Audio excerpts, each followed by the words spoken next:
Mucho se ha dicho sobre las Fuerzas Armadas Revolucionarias de Colombia, su origen, su expansión y las miles de víctimas que dejaron a su paso. Pero hoy pondré el foco en una de sus prácticas más eficaces y temidas de financiación, las llamadas pescas milagrosas. Para comprender cómo esa modalidad alcanzó tal dimensión, es necesario volver sobre la figura del comandante del Frente 53, un hombre que convirtió los secuestros extorsivos en una maquinaria sistemática de financiación, control territorial y presión política. Esta es la historia de Romaña, un guerrillero que supo ser parte del núcleo duro del poder insurgente, pero que terminó en la marginalidad, lejos del protagonismo que alguna vez supo ejercer. Bienvenidos a mi canal, mi nombre es Adriana Chilito, gracias por estar aquí. Si les gusta este contenido, se pueden suscribir a mi canal y activar la campanita de notificaciones. De esta manera YouTube les avisará cuando suba un nuevo video. También me pueden seguir en mis redes sociales, me encuentran en Instagram, Facebook, X y TikTok como @lachilito. Comenzamos.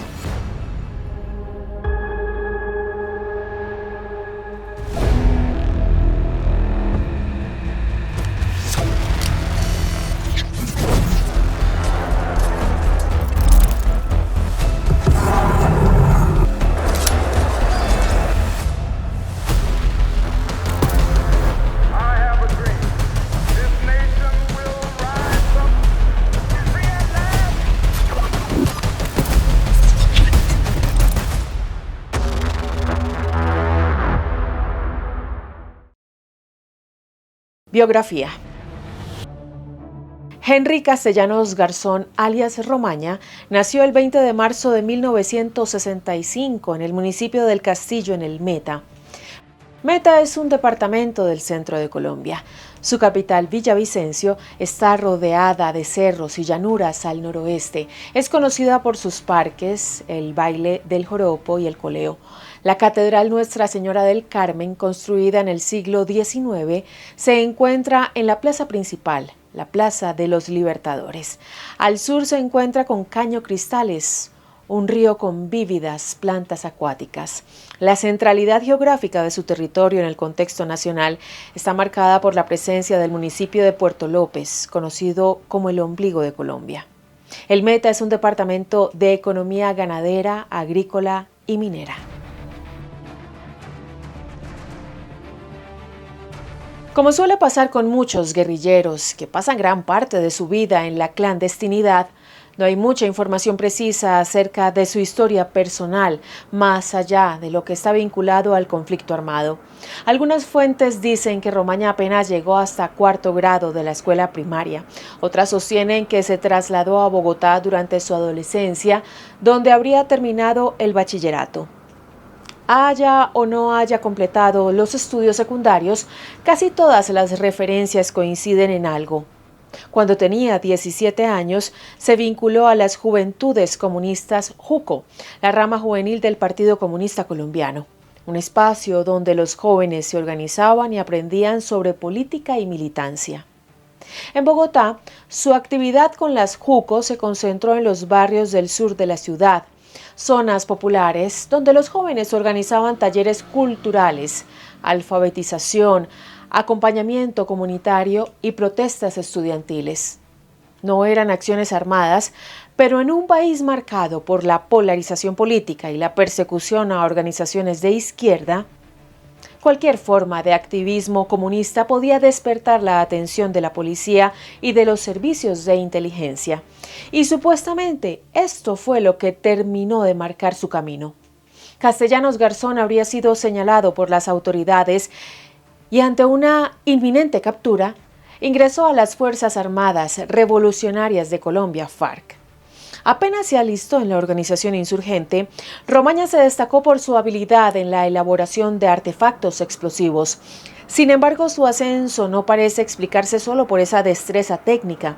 Es probable que sus superiores hayan advertido en él cualidades poco comunes. En una estructura donde abundaban los combatientes de base, no todos lograban proyectarse hacia posiciones de mando ni escalar dentro de la jerarquía armada.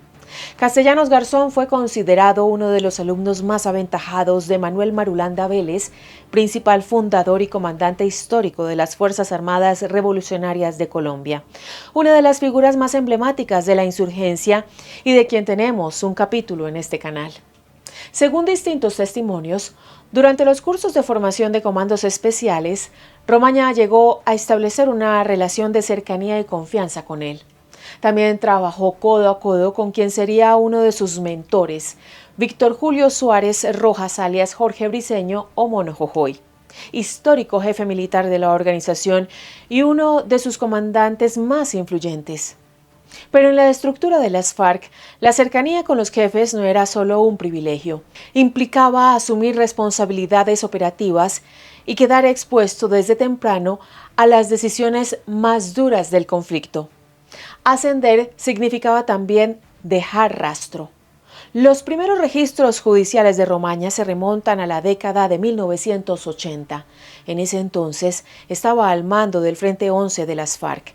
En la estructura guerrillera, un frente era una unidad regional de combate y control territorial compuesta por varias decenas de combatientes bajo la dirección de un comandante. De acuerdo con archivos militares y policiales, en ese periodo, Romaña ordenó el asesinato de al menos 100 de personas en la zona del río Guaguaquí, en límites entre los departamentos de Cundinamarca y Boyacá, específicamente ubicado en la región de Yacopí, en Cundinamarca, y zona rural de Puerto Boyacá. Aunque significativos, esos fueron apenas sus primeros pasos dentro de las FARC. Su verdadera consolidación como comandante sucedería más adelante, en el Frente 53. Antes de incorporarse al Frente 53, Romaña pasó por los frentes 11, 26, 27, 40 y 51. Estructuras que operaban en el departamento del Meta y en el suroriente de Cundinamarca. Su recorrido por estas unidades muestra un tránsito progresivo dentro del engranaje militar de las FARC, distintos territorios y dinámicas de control y una acumulación de experiencia que lo fue posicionando dentro de la organización. En un comienzo fue un combatiente más dentro de las filas, pero a partir de 1993 su nombre empezó a ganar notoriedad por los retenes ilegales que sucedían en la vía que conecta Bogotá con Villavicencio, una modalidad de secuestro selectivo que más tarde sería conocida como pescas milagrosas. Su participación fue tan determinante que un año después ascendió a comandante del Frente de 53, estructura perteneciente al Bloque Oriental, entonces bajo el mando del Mono Jojoy. Pescas milagrosas. Las llamadas pescas milagrosas fueron una modalidad de secuestro extorsivo con un rasgo distintivo. No se trataba únicamente de retenes improvisados, sino de la captura de personas que previamente habían sido identificadas y marcadas mientras transitaban por determinadas rutas. Aunque la práctica comenzó a planearse hacia 1996, su auge se produjo entre 1998 y los primeros años del 2000. Esto se supo gracias al propio Romaña, que lo contó en una entrevista en la última conferencia guerrillera en septiembre del año 2016 en los llanos del Yarí. Para secuestrar personas y poder extorsionar a sus familias a cambio de dinero, los guerrilleros montaron una estrategia. En las rutas bajo su influencia, especialmente la vía al llano, Bogotá, Villavicencio y el corredor entre Pajarito y Sogamoso en Boyacá, comenzaron a fijarse en los vehículos que circulaban con mayor frecuencia y tomaban nota de camionetas como la Chevrolet Blazer o la Jeep Grand Cherokee, ya que eran interpretadas como signos visibles de poseer dinero. Con las placas registradas empezaban las averiguaciones sobre los propietarios, nombres, actividades y posibles bienes. Así, cuando iniciaba una pesca, no se trataba de un operativo al azar, sino de una acción apoyada en datos previos que permitían seleccionar a las víctimas con mayor potencial de pago. En la práctica, el procedimiento comenzaba con la instalación de un retén. Los guerrilleros detenían de manera temporal los vehículos y los desviaban hacia un tramo secundario de la vía. Allí iniciaba la verificación. Es decir, los integrantes de las FARC solicitaban a cada pasajero las cédulas de ciudadanía y contrastaban sus datos con los listados elaborados previamente. Era habitual que detuvieran 60, 80 o incluso 100 vehículos en una sola jornada, pero la mayoría de los ocupantes eran dejados en libertad tras comprobar que no figuraban en las listas. Cuando identificaban a alguien previamente marcado, lo separaban del grupo y lo retenían. Ya bajo su control, le exigían información sobre su patrimonio para confirmar o ampliar los datos de inteligencia que habían recopilado. Igualmente, antes de poner en marcha el operativo de secuestro, los comandantes responsables de la operación, entre ellos Romaña, en varias ocasiones, informaban al jefe del bloque oriental, alias el Mono Jojoy. Si recibían su aprobación, avanzaban al siguiente paso: trasladar a los secuestrados a zonas de resguardo en la montaña, donde permanecían en cautiverio. Se trataba de áreas altas entre las veredas Montfort y El Tablón y una segunda zona entre las veredas Periquito y los Alpes, donde los distintos frentes de las FARC mantenían una presencia consolidada y podían moverse con relativa seguridad. Una vez allí, comenzaba la negociación. Los guerrilleros intentaban establecer la capacidad económica de la víctima y definir qué familiar serviría de enlace para gestionar el pago. Con ese primer contacto se abría una etapa incierta y angustiante. Mientras los cautivos quedaban a merced de la guerrilla en la montaña, para sus familias empezaba otro calvario, marcado por la presión y las exigencias económicas a cambio de volver a ver con vida a su ser querido. En este punto es necesario hacer una aclaración. Si bien había labores previas de inteligencia, las víctimas no siempre tenían la capacidad económica que la guerrilla suponía. En numerosos casos, las víctimas no contaban con recursos suficientes para pagar las sumas exigidas. En el marco de la Jurisdicción Especial para la Paz, JEP, el tribunal creado tras el acuerdo firmado en el año 2016 entre el Estado colombiano y las FARC para juzgar los crímenes más graves del conflicto, varios exintegrantes de la guerrilla hablaron al respecto. Admitieron que, aun cuando algunas víctimas no tenían cómo cubrir el rescate, eran presionadas para reunir el dinero. En ciertos casos, se les obligó a vender bienes, vehículos o propiedades para lograr su liberación, por lo que muchos terminaron endeudados y otros directamente en la quiebra. Además del financiamiento, las pescas milagrosas también perseguían otros objetivos: distribuir propaganda política entre los viajeros, abastecer los campamentos con víveres y suministros y provocar la reacción del ejército para intentar emboscarlos. En ese entonces, la fuerza pública y militar tenía una presencia limitada en la zona, de modo que los retenes funcionaban también como un anzuelo. Obligaban al ejército a desplazarse hasta el lugar para restablecer el tránsito. Esa reacción era precisamente la que buscaban, ya que cuando las tropas llegaban podían encontrarse con una emboscada. Así, el retén no solo era un mecanismo de control sobre la población civil, sino también una trampa dirigida contra la fuerza estatal. A primera vista puede parecer contradictorio. ¿Por qué provocar deliberadamente una confrontación? Pues en ese momento la organización necesitaba exhibir capacidad ofensiva frente al Estado, reafirmar su dominio territorial y proyectarse con una fuerza militar y política todavía vigente. En síntesis, las pescas milagrosas no solo les significaban recursos económicos a las FARC, sino que también funcionaban como una manera de recordarle al Estado que mantenían el control en amplias zonas del país. Y Romaña no fue un actor secundario en esa dinámica. Desde el Frente 53 tuvo un papel central en la consolidación y expansión de esa estrategia, convirtiéndose en uno de sus principales ejecutores y en una figura clave para que ese mecanismo alcanzara la dimensión que alcanzó. De hecho, su protagonismo en la planificación y ejecución de las pescas milagrosas lo proyectó hacia operativos de mayor envergadura dentro de las FARC. Su primera gran acción terrorista militar fue en la toma de Mitú, capital del departamento de Vaupés, recordada por ser la primera vez que la guerrilla atacó una capital departamental. Nombres propios.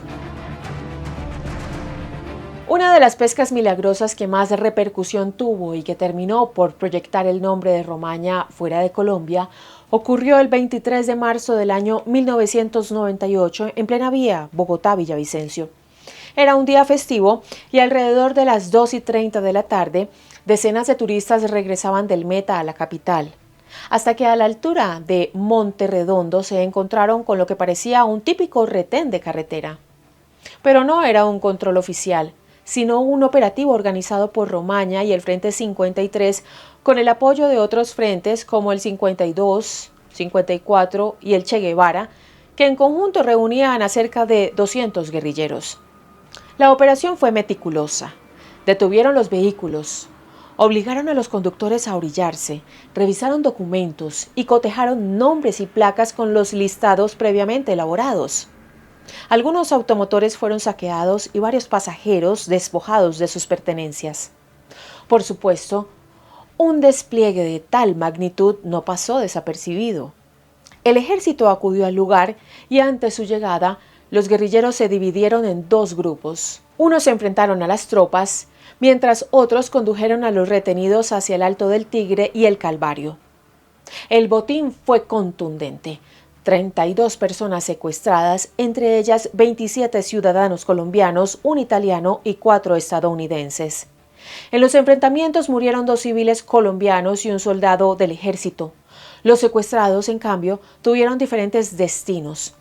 4 días después, la guerrilla entregó a 9 de ellos a una comisión encabezada por el periodista Jaime Garzón. Al día siguiente, por mediación de la Defensoría del Pueblo, recuperó la libertad del colombiano Ovidio López Roballo. El 4 de abril logró escapar el estadounidense Thomas Fiori y en las semanas siguientes fueron liberados los demás extranjeros, Luis Agustín, sus compatriotas Meter James Chen y Todd Richard Mark, y también el ciudadano italiano Giovanni Riccieri. Finalmente, con el paso de los días, recobraron la libertad todos los colombianos que permanecían en cautiverio. El episodio, que comenzó con un retén montado en plena carretera, terminó desactivándose gradualmente, pero dejó en claro que las pescas milagrosas no eran solo un mecanismo de presión local, sino un hecho con repercusiones internacionales. En el año 2006, el Juzgado Segundo Penal del Circuito Especializado de Villavicencio condenó a Romaña a 40 años de prisión por los delitos de homicidio agravado y secuestro extorsivo agravado, ya que varios de los retenidos tuvieron que pagar para recuperar la libertad.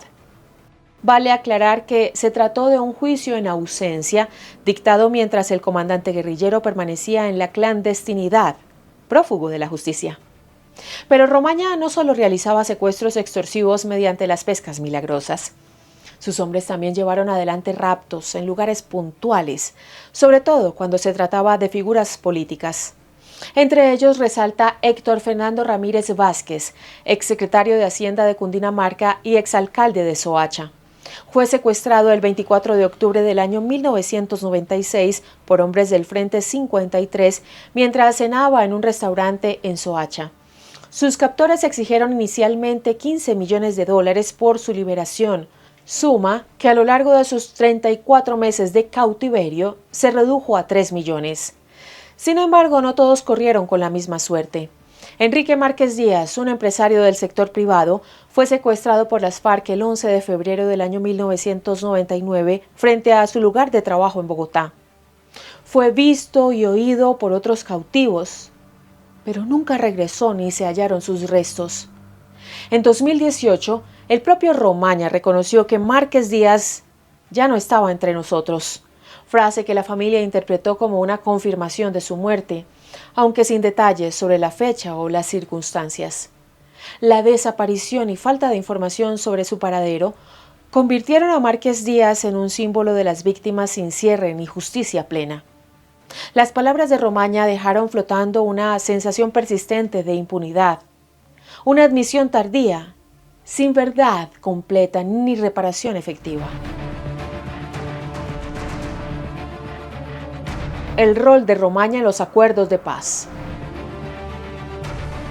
Mientras las pescas milagrosas alcanzaban su punto más álgido y se multiplicaban en las carreteras del país, en paralelo avanzaba un proceso de negociación entre las FARC y el gobierno de Andrés Pastrana Arango entre 1998 y 2002. En ese contexto se creó la llamada zona de distensión, un territorio despejado de presencia militar estatal con epicentro en San Vicente del Caguán, destinado a facilitar los diálogos con la guerrilla. Dentro de ese esquema, Romaña fue designado responsable del anillo de seguridad externo. Su función era garantizar el control armado del perímetro y regular los accesos al territorio desmilitarizado. Pero luego del fracaso de aquel intento de proceso de paz en 2002, la información pública sobre Romaña se volvió intermitente durante varios años. Incluso en 2010 se llegó a especular con lo que había sido abatido en Operación Sodoma, el bombardeo en el que murió alias el Mono Jojoy. Sin embargo, apariciones posteriores descartaron su muerte. En 2014 pasó a integrar el Estado Mayor Central de las FARC en representación del bloque oriental y se sumó a la delegación que adelantó las conversaciones de paz con el gobierno de Juan Manuel Santos en Cuba, proceso que desembocaría en el acuerdo firmado en el año 2016. Su presencia en la mesa generó fuertes cuestionamientos y reavivó el dolor de muchas víctimas. El diario El Tiempo recogió en ese entonces varios testimonios de afectados por las pescas milagrosas, entre ellos el de una mujer llamada Alicia Barrera de Balbuena, quien aseguró no estar segura de poder perdonar a Romaña. En su memoria seguía intacto el asesinato de su esposo Luis Eduardo Balbuena, un comerciante de 71 años que fue secuestrado y murió en cautiverio en el año 1996. También habló el oficial de la policía Nelson Martínez, uno de los 61 uniformados secuestrados durante la toma de Mitú, que permaneció cautivo durante 2 años y 8 meses. Recordó que el trato era extremadamente cruel. La comida llegaba sucia, con piedras y tierra, y las amenazas de muerte eran constantes. 16 años después de su liberación, rechazó la presencia de Romaña en Cuba y sostuvo que él y sus compañeros sobrevivientes se sentían indignados al verlo participar en el proceso de paz, sin haber respondido aún ante la justicia ordinaria. A pesar del repudio de múltiples víctimas, Romaña continuó siendo parte del grupo negociador. Sin embargo, en octubre del año 2019 fue expulsado de la Jurisdicción Especial para la Paz, JEP, por no comparecer ante ese tribunal para aportar verdad sobre los secuestros que se le atribuían. Meses después reapareció en un polémico video en el que anunció la creación de la llamada Segunda Marquetalia, una disidencia de las FARC integrada por antiguos comandantes que rechazaban el acuerdo de paz. De esta manera, junto a Luciano Marín Arango alias Iván Márquez, Hernán Darío Velázquez alias El Paisa y Jesús Santrich, anunció su regreso a la ilegalidad. Aunque regresó a la lucha armada, sus años de protagonismo dentro de las estructuras guerrilleras ya habían quedado atrás. En diciembre del año 2021, medios venezolanos y colombianos informaron que Henry Castellanos Garzón había sido asesinado en el estado de Apure, en Venezuela. Según reportes de inteligencia, Romaña cayó allí en medio de enfrentamientos entre facciones disidentes que disputaban el control de rutas ilegales ubicadas en la frontera. El deceso fue primero reportado por fuentes de inteligencia y medios de comunicación y posteriormente confirmada por el ministro de Defensa de Colombia, Diego Molano Aponte. Polémica con Marvel. En el año 2021, en redes sociales, especialmente en X, empezó a circular una fotografía en la que se podía ver a la cantante vallecaucana de tecno carrilera Marvel dándose un beso en la mejilla con alias Romaña. La foto fue tomada el mismo día en el que a Andrés Pastrana, entonces presidente de Colombia, lo plantó Manuel Marulanda Vélez, comandante de las FARC. Marvel, que en ese entonces tenía 19 años y era novia del coronel Roine Chávez, jefe de seguridad de Pastrana, había sido contratada para que amenizara el evento en el que se esperaba un resultado positivo en torno al acuerdo de paz con las FARC. Pero tras la ausencia de tiro fijo, finalmente el encuentro fue recordado como la silla vacía. Ante las circunstancias que se estaban presentando, la cantante decidió empezar a animar al público compuesto en su mayoría por guerrilleros, a quienes les mandó besos mientras hacía sus interpretaciones. Alias Romaña fue uno de los más emocionados al ver a Marbel y la invitó a la Casa Cural de San Vicente del Caguán. Ella asistió con su madre Yolanda al lugar y el guerrillero las recibió con emoción. Según diversas versiones, intentó conquistarla y se refería a Yolanda como suegra. Sin embargo, poco tiempo después, Marbel se casó con Chávez. La artista ha mencionado en entrevistas que fue una experiencia compleja en su carrera, marcada por su juventud y el contexto político del país. Conclusiones. La muerte de Romaña ilustra el fin de un ciclo. Un comandante que escaló desde las pescas milagrosas hasta la mesa de negociación con distintos gobiernos, pero que terminó muerto en la periferia por luchas disidentes. Resulta difícil no advertir la contradicción. Formó parte de la delegación que discutió el fin del conflicto armado en Colombia y participó en un proceso que prometía verdad, justicia y reparación. Sin embargo, cuando le llegó el momento de comparecer ante la justicia, optó por no hacerlo. Eligió abandonar el acuerdo y regresar a la clandestinidad. Pero su decisión no solo frustró las expectativas de alcanzar verdad y justicia para muchas familias, sino que terminó sellando su propio destino. Una muerte marginal, en un escenario donde ya no tenía el poder que alguna vez impuso en las carreteras.